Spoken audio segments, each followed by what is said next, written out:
আমার আজকের রেসিপি দুর্দান্ত স্বাদের টিফিন রেসিপি। মাত্র দুটো ডিম দিয়েই এই দুর্দান্ত স্বাদের টিফিন রেসিপিটি বানিয়ে ফেলা যাবে। নমস্কার বন্ধুরা, সুতৃষ্ণাস ফ্যামিলি কিচেনে আপনাদের সবাইকে স্বাগতম। আমার আজকের রেসিপি যদি আপনাদের ভালো লেগে থাকে তাহলে অবশ্যই একটা লাইক করে দেবেন, কমেন্ট করে জানাবেন। আর যদি চ্যানেলে নতুন বন্ধু হয়ে থাকেন তাহলে প্লিজ চ্যানেলটি সাবস্ক্রাইব করে পাশে থেকে যাবেন। আমার সকল বন্ধুদের জানাই অনেক অনেক শুভেচ্ছা, ভালোবাসা ও অভিনন্দন। তাহলে চলুন বন্ধুরা, আর বেশি দেরি না করে ঝটপট বানিয়ে ফেলি আজকের এই মুখরোচক টিফিন রেসিপি। ডিম তো আমি আগেই বলেছি দুটো লাগছে। ডিম ছাড়া আর কি লাগছে সেটাও আমি আপনাদের একটু আগে দেখিয়ে দিচ্ছি। দেখুন বন্ধুরা, আমি কিন্তু আগের থেকেই সমস্ত কিছু কেটে নিয়েছি। নিয়েছি কোচানো আদা, কাঁচা লঙ্কা, রসুন, সাথে নিয়েছি ছোট ছোট ডুমডুম করে কেটে রাখা ক্যাপসিকাম, গাজর, আলু। গাজরটা একটু সামনে থেকে দেখিয়ে দিচ্ছি আমি কতটা ছোট করে কেটেছি, সাথে কিন্তু আলুটাও আমি একটু দেখিয়ে দিয়েছি, একদম ছোট্ট ছোট্ট করে কেটেছি। আর আমি সাথে নিয়েছি ধনেপাতা আর কুচিয়ে রাখা পেঁয়াজ। এবার আমি কড়াইয়ের মধ্যে 2 চামচের মতো তেল দিয়ে দিয়েছি। প্রথমেই তেলের মধ্যে দিয়ে দিলাম কুচিয়ে রাখা রসুন, সাথে আমি দিয়ে দেব কুচিয়ে রাখা আদা আর কাঁচা লঙ্কা। এবার আমি একটু ভালো করে নাড়াচাড়া করে লাল করে ভেজে নেব। মুখরোচক এই টিফিন রেসিপিটি বন্ধুরা দুর্দান্ত স্বাদের হয়, অবশ্যই কিন্তু একবার হলেও বানাবেন। আদা, রসুন, কাঁচা লঙ্কার রংটা যখন চেঞ্জ হয়ে যাবে তখন দিয়ে দিতে হবে কুচিয়ে রাখা পেঁয়াজ। পেঁয়াজটা দিয়েও আমি কিন্তু একটু ভালো করে ভেজে নেব। পেঁয়াজটা একটু ভালো করে ভাজা হলে গন্ধটাও সুন্দর আসবে আর খেতেও কিন্তু ভালো হবে। প্রায় 2 থেকে 3 মিনিট সময় নিয়ে পেঁয়াজটা ভেজে নেওয়ার পর দিয়ে দিচ্ছি কেটে রাখা আলু। এখানে আমি 250 গ্রামের মতো আলু দিয়েছি। মিডিয়াম সাইজের একটা পেঁয়াজ দিয়েছি, 5 থেকে 6 কোয়া রসুন, 3 থেকে 4টে কাঁচা লঙ্কা আর অল্প একটু আদা। এই মোটামুটি বড় চামচের 1 চামচের মতো কুচিয়ে রাখার পর আলুটাও একটু নাড়াচাড়া করে নেওয়ার পর দিয়ে দিলাম কেটে রাখা গাজর আর পরিমাণ মতো নুন। যেহেতু আলু আর গাজরটা সিদ্ধ হতে একটু সময় লাগে তাই এগুলো আগে একটু ভেজে নেব। 2 থেকে 3 মিনিট নাড়াচাড়া করে নেওয়ার পর এবার আমি ঢাকা দিয়ে দিলাম আরো 2 মিনিটের জন্য আস্তে আঁচে। এরপর আবারও ঢাকনা খুলে ভালো করে ভেজে নেব। 1 মিনিটের মতো ভেজে নিলাম। এবার আলুগুলো একটু সাইডে সরিয়ে রেখে আরো আমি 1 চামচের মতো তেল দিয়ে 2টো ডিম ভেঙে দিয়ে দেব। আর হ্যাঁ বন্ধুরা, ঝালটা কিন্তু পুরোপুরি আপনারা আপনাদের পছন্দ মতোই দেবেন। পুরানো বন্ধু যারা রোজ আমার ভিডিও খুব ভালোবেসে দেখেন তাদেরকে জানাই অনেক অনেক ভালোবাসা, সাথে আজ আমার চ্যানেলে যারা নতুন এসেছেন তাদেরকেও জানাই অনেক ভালোবাসা। যদি রেসিপিটি ভালো লেগে থাকে তাহলে কিন্তু অবশ্যই সাবস্ক্রাইব করে পাশে থেকে যাবেন। এবার ডিমের মধ্যে পরিমাণ মতো নুন দিয়ে হালকা হালকা করে নাড়াচাড়া করে আমি একটু ঝুড়ো ঝুড়ো বানিয়ে নিয়েছি। এবার আলুর সাথে ভালোভাবে মিশিয়ে দেব। মাঝে মাঝে যদি একটু নতুন রকমের কিছু টিফিনে হয় তাহলে কিন্তু বেশ ভালো লাগে, তাই না বন্ধুরা? অবশ্যই কিন্তু কমেন্ট করে জানাবেন। বেশ খানিকক্ষণ ভেজে নেওয়ার পর আমি এখানে দিয়ে দেব কেটে রাখা ক্যাপসিকাম। এখানে আমি একটা মিডিয়াম সাইজের ক্যাপসিকাম দিয়েছি, সাথে আমি দিয়ে দিচ্ছি পরিমাণ মতো হলুদ। এবার আবারও ভালো করে একটু ভেজে নেব।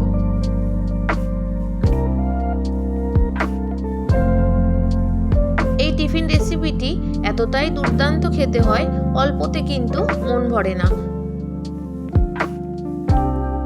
সমস্ত কিছু ভালো করে ভেজে নেওয়া হয়ে গেছে। এবার আমি পরিমাণ মতো জল দিয়ে ভালোভাবে মিশিয়ে দিয়ে ঠিক 5 থেকে 6 মিনিটের জন্য আস্তে আঁচে ঢাকা দিয়ে সেদ্ধ করে নেব। এই 5 থেকে 6 মিনিটের মধ্যে আমি মেখে নেব কিছুটা আটা। এখানে আমি 2 কাপ পরিমাণ আটা নিয়েছি, মোটামুটি 300 গ্রাম। দিয়ে দিলাম পরিমাণ মতো নুন। বন্ধুরা, আমি কিন্তু এখানে সাদা আটা নিয়েছি, আপনারা এখানে ময়দা বা লাল আটাও নিতে পারেন। একটু নুন দিয়ে ভালোভাবে আটাটা মিশিয়ে পরিমাণ মতো জল দিয়ে ভালোভাবে একটা স্মুথ ডো বানিয়ে নেব।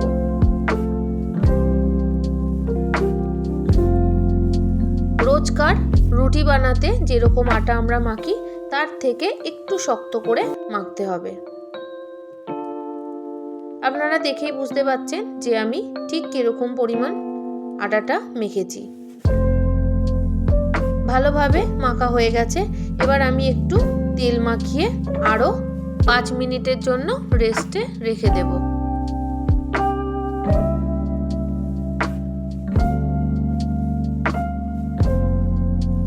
তেলও চারিদিকে লাগিয়ে দিলাম। এবার আমি রেস্টে রেখে দিলাম। এবার আমি ঢাকনা খুলে আলুটা একটু খুন্তি দিয়ে নাড়াচাড়া করব আর সাথে একটু আরো ঘাঁটা ঘাঁটা করব। একটু ভাঙা ভাঙা একটু মাখা মাখা থাকলে তবেই কিন্তু ভীষণ ভালো লাগে। এবার আমি এর মধ্যে দিয়ে দেব বড় চামচের 2 চামচ পরিমাণ টমেটো সস। টমেটো সস দেওয়া হয়ে গেলে সাথে সাথে আমি দিয়ে দেব বেশ খানিকটা পরিমাণ ধনেপাতা। এবার খুব ভালোভাবে মিশিয়ে নেব।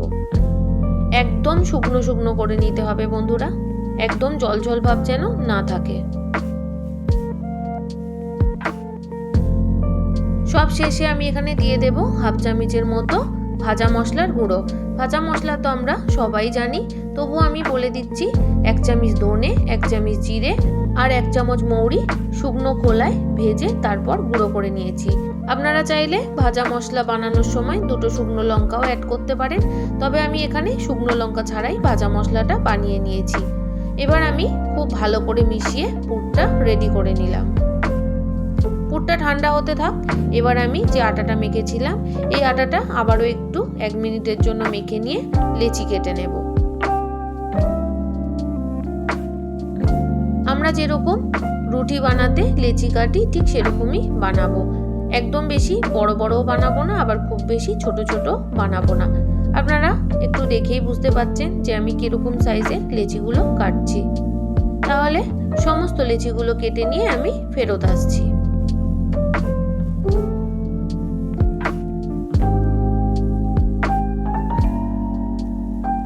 সমস্ত লেচিগুলো কেটে নেওয়া হয়ে গেছে। এবার আমি লেচিগুলোকে গোল পাকিয়ে নেব। সমস্ত লেচিগুলো গোল পাকিয়ে আমি আবারও আরেকবার আপনাদের দেখিয়ে দিচ্ছি। এবার আমি একটা বেলনির মধ্যে অল্প অল্প করে তেল দেব আর একটা করে লেচিকে পাতলা পাতলা করে রুটির মতো বেলে নেব।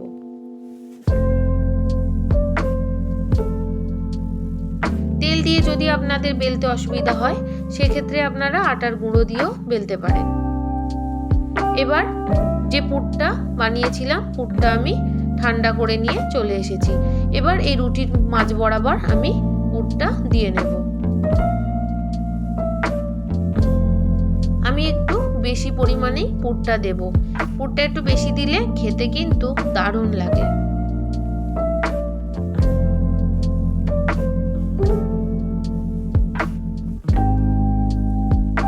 পুরটা দেওয়া হয়ে গেছে। এবার আমি মুড়ে নেব। 2 সাইড থেকে আটাটা ঠিক যেভাবে আমি দেখাচ্ছি এভাবেই কিন্তু আপনারা মুড়ে নেবেন।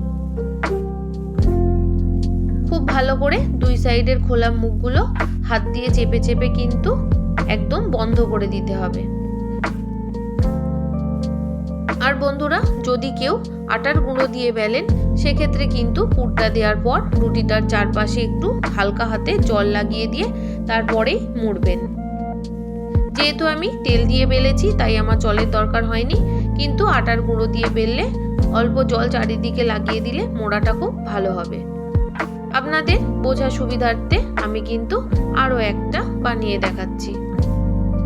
দেখুন বন্ধুরা, আমি কিন্তু পাটিসাপটার মতো করেই শেপটা দিয়ে নিয়েছি। আমি এখানে কয়েকটা বানিয়ে আপনাদের দেখালাম। এবার কড়াইয়ের মধ্যে বড় চামচের 4 চামচের মতো তেল আমি গরম করে নিয়েছি। খুব ভালো করে কড়াইয়ের চারপাশে লাগিয়ে নিতে হবে। তারপর একটা একটা করে তেলের মধ্যে ভেজে নিতে থাকবো। গ্যাসের ফ্লেমটা কিন্তু একটু আস্তে রেখেই ভেজে নেব। এবার এক সাইড হালকা ভাজা হয়ে গেলে উল্টে আরেক সাইডও আমি ভেজে নেব। এইভাবে কয়েকবার উল্টে পাল্টে কিন্তু একদম লাল লাল করে ভেজে নেব। এটা একটু বেশি লাল লাল করে ভাজা হলেই খেতে বেশি ভালো লাগবে। বন্ধুরা, এই মুখরোচক রেসিপিটি যদি একবার বানান তাহলে কিন্তু বারবারই বানিয়ে খেতে ইচ্ছা করবে। আর যদি ভালো লেগে থাকে তাহলে কিন্তু অবশ্যই একটা কমেন্ট করে জানাতে ভুলবেন না। দেখুন, খুব ভালোভাবে লাল করে ভেজে নেওয়া হয়ে গেছে। এবার আমি তুলে নিচ্ছি। দুই সাইডই কিন্তু দারুণ সুন্দর মতো ভেজে নেওয়া হয়ে গেছে। এইভাবে কিন্তু আমি আরো একটা ভেজে দেখাচ্ছি। এইভাবে আমি সবগুলোই ভেজে নেব। এই রেসিপিটি আপনারা সস দিয়ে কিন্তু অবশ্যই খাবেন। যেহেতু এটা পাটিসাপটার মতো শেপ দিয়েছি, তাই আমি নিজের থেকেই নাম দিয়েছি ডিমের পাটিসাপটা বা এগ পাটিসাপটা। তাহলে বন্ধুরা, রেসিপিটি কেমন লাগলো অবশ্যই কিন্তু কমেন্ট করে জানাবেন। আমার সাথে এতক্ষণ জুড়ে থাকার জন্য আপনাদের সবাইকে অসংখ্য ধন্যবাদ। আপনারা সবাই ভালো থাকবেন, সুস্থ থাকবেন।